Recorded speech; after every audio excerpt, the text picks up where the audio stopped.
Shall I forget them? Draw my sword and sketch them. Karma, dear, my best friend. Put a stamp on the envelope, address them. There be small pickings, chicken to a denture. We'll see a go slow, na so no pentem. We so boy, let's see for a mantem. Any asem, wawasem, we the kill beats and give the streets anthem. Semi trim jot and I'm charm shot. It be your matter, oh, Charlie come out, Kokonseni, always in hard the court, a shock. Say the kettle called the pot black. I've nailed this, but I hammer the last two bars. I like to join me. Bad mountains, tell them bow to a king. Brack, Abnada, could wait, give me this vim. He say, yeah, well said. Brabe, kun was snow. And pre could see when I want to crack. My name is M.anifest. I was born Kwame Chikata. I'm from Accra, and I'm a hip hop artist. What I do is unapologetically African. It's hip hop and it is Ghana.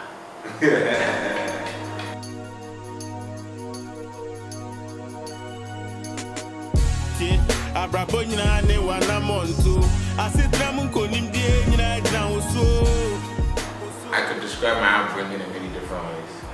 I would say maybe the most accurate word would be diverse. I've had a diverse upbringing. From the schools I've attended to where I've lived to the activities I engaged in. I grew up in Accra. It's a place called Medina. I went to school, University Primary School. So I've been exposed to both, I guess, privilege and the day-to-day, ordinary Ghanaian life. See how they slack, worry about all the things that they lack. Young, gifted and black, gift a gap and I rap. I suppose I should clap, give thanks and give dap. I was probably when I was 12 or 13 years old. First rap that I wrote, not copied. We all began by transcribing lyrics, pause and cassettes. I was always into writing before that.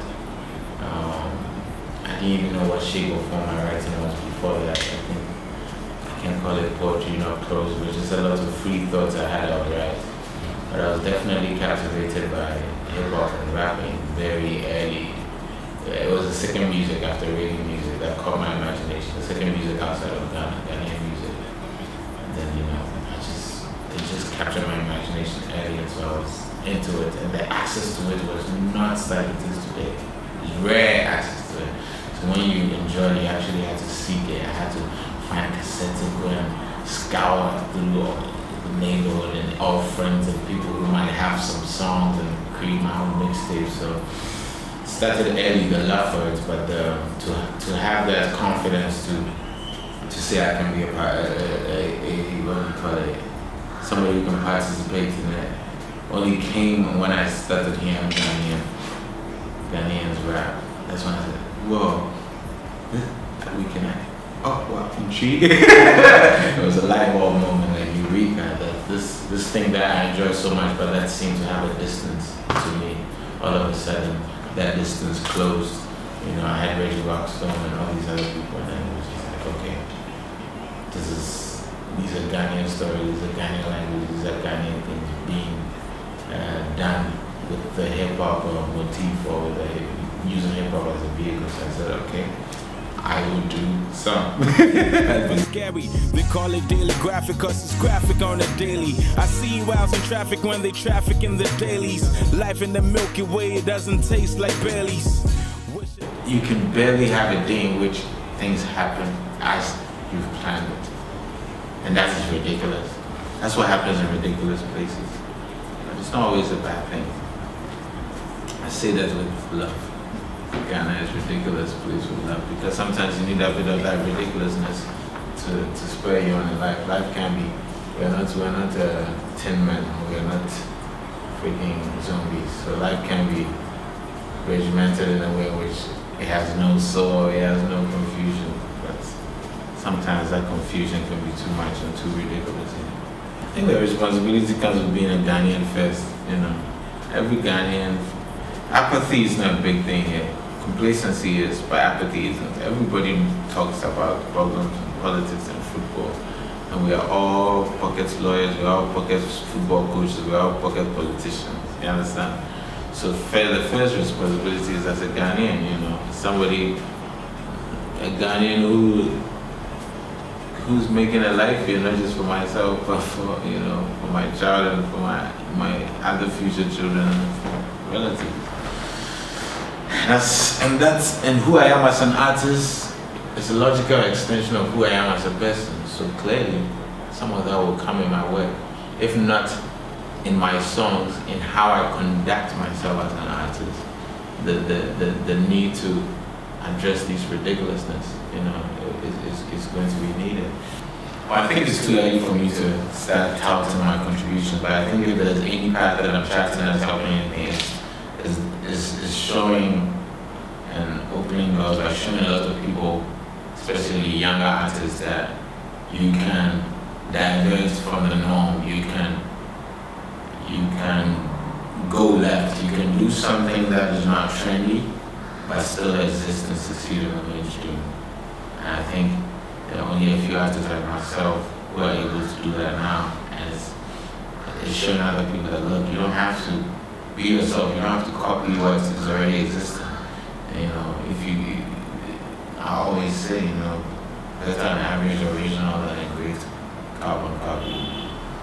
And so I think that's part of what I'm contributing, but my legacy is far from the point where I can be, beating my chest and saying this is what I'm doing. But also, I think another thing that I've been, aside from the quality of the music, I'm very big in quality, about quality.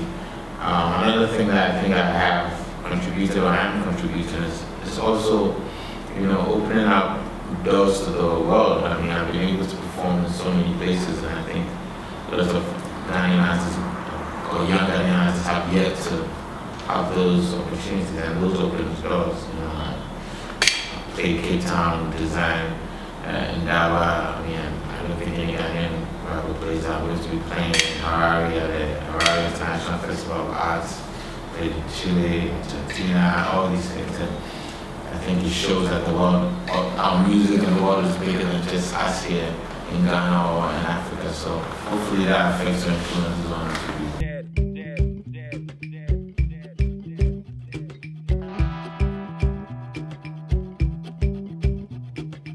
Cross my T's and dots my eyes. Stress way, they my chest I ostracized. Do I treat your man Robert? Well, there are many challenges. One of the biggest challenges is just question of value, being able to establish what the value of the work is, the value of the artist, the value of the work we're doing. And sometimes it's dismal, the sort of offers people want to make in business here. It's dismal, it's like disrespectful. It's borderline disrespectful. You need me for the service, but you don't value my service as what you should value that. But it's changing. It's also on the side of artists also taking themselves seriously. Nobody's doing you a favor. Yeah, people are, radio stations are not doing us a favor by playing your music. They're playing your music so they can attract advertisers, and they're playing ads so that they can make money.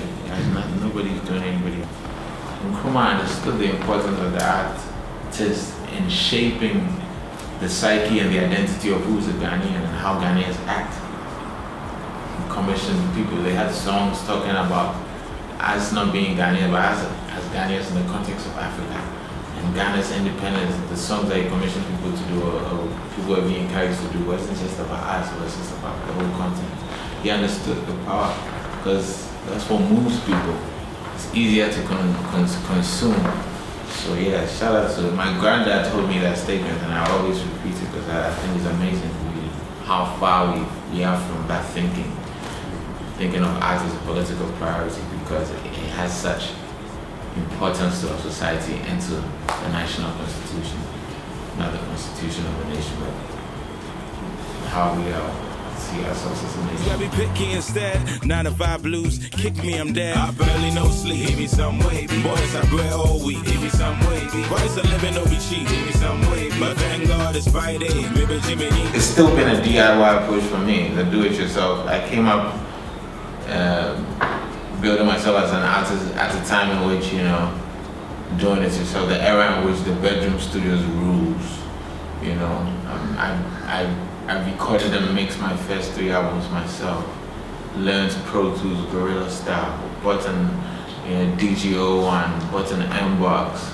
You know, you see that the credits in a lot of my albums will be at anywhere I'm at studios, traveling with studio equipment. So in that regard, there's that similarity. But the environment over there in the US, there's just so many more resources. If I need to mix something or master it, it's easy for me. I can call 1 or 2 people and find out, oh, what's the best mastering service, and they'll give me 5 options. I can go online. I mean, here to find people who are really good at doing certain things is very difficult. You have to be in the know, because unfortunately, it's not like there are a lot of people being trained to know a lot of these aspects. Partly because this idea of music, there's no value in music. So who's investing in any kind of music academy? Are there like a whole legion of engineers, a whole legion of whatever? No. So people who are really good at certain things with the music, whether it's technical or otherwise, are harder to find here. In America, it's easier to find. But at the same time, you know, on the flip side, when it comes to performance, for instance, I mean, I don't have to write sheet music for my band here. You know what I mean? We play the songs over, and people immediately get what I'm trying to do. You know, what I'm trying to do musically. So, you know, that natural, I guess, so high life or whatever it is you want to call it, that natural thing, the natural vim. You have the natural vim for the kind of music I want to make. So on the performance side, it's easier. When you hear music, you hear it in language. The language of the music and the language of the lyrics or whatever it is. And that's how people, especially with hip hop, that's how people are drawn to it. What you're saying, how you're saying it. If you're from the south of the US, whatever draw or slang you're using, Young Thug. You know, if you're from the west coast of the US, whatever kind of G'd up gangster parlance or whatever it is. So everybody realizes that, yeah, I mean, it's a communication, it's a medium of communication. So how you're communicating is a very important part of what you're doing. And so it's the opposite, because it's like a weapon. It's a weapon. How you choose to communicate, the language, the style of the language, etc., is going to determine how you can reach people. If you want to be talking to young people, and then you go like, you choose the language of a college professor, it's not going to work. But then if you choose to communicate to a young person in a mix of English, Tree, and Pidgin, which he does on a daily basis, that's what he probably might be doing. I'm giving an example of one kind of person who speak other languages. But, you know, he might relate more, and then you might be actually able to get your point across, which he might not even understand but because of how you're communicating it, he won't understand. So yeah, it is important. I'm beginning to use more proverbs in my stuff now. Like I released a song recently called Forget Them. And I was performing at Kumasi Rapport Week, which you had, and the song wasn't that old, but the kids were singing along. You know, yeah, we'll say, Rabbi Kumasna, and prepare Kusiemo now, Uncle Brat. Everything they want, money or women. It's the same as a proverb that means if you were born and destined to kill elephants, why would you chase after the bushwhacker and risk getting injured? Kind of deep stuff, but because of how it's put in the chorus and because of how I command, they were singing these things. Whew.